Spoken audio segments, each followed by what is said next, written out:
Hi, good morning. Dumating na naman nga yung araw na kailangan kong umalis para magtrabaho. Napakahirap umalis at iwanan naman yung mga anak ko. Pero kailangan ko itong gawin para din sa kanila.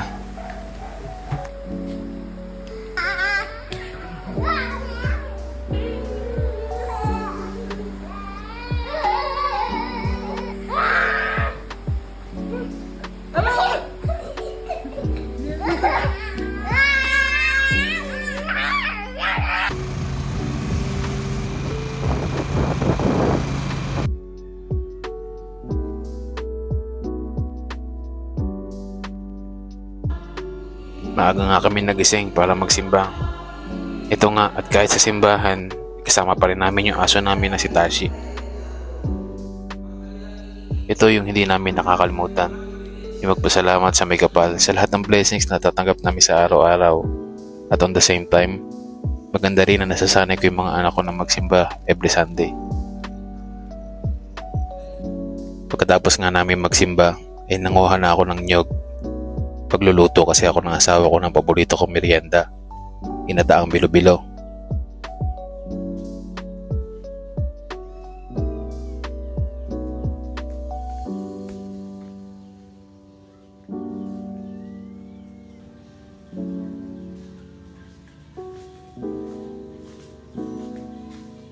Ako na nga din yung nagbalat ng nyog, nagkayod. Dito kasi sa probinsya, lahat kailangan mo matutunan. Hindi kasi pwede dito yung bibili mo na lang katulad sa syudad. Kompleto kami dito sa bakuran, kaya mamimitas at kukuha ka na lang ng kailangan mo. May prutas, may gulay, at iba pa.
Pagkatapos nga magluto ni Mrs., umalis na ako agad. Kailangan ko pa kasing makaabot sa 6 PM na barko pabalik sa Batangas. Kailangan ko na naman magtiis ng isang buwan para makita ulit ang pamilya ko. Pero alam ko, dito magtatagal. Masasaad pa at makakasama ko din sila araw-araw. Yung tipong hindi ko na kailangan umalis ulit para magtrabaho sa malayo. Oo nga pala, 5,000 followers na tayo. Maraming salamat sa lahat ng mga sumusuporta at tumatangkilik ng mga videos na ginagawa ko. God bless po sa ating lahat.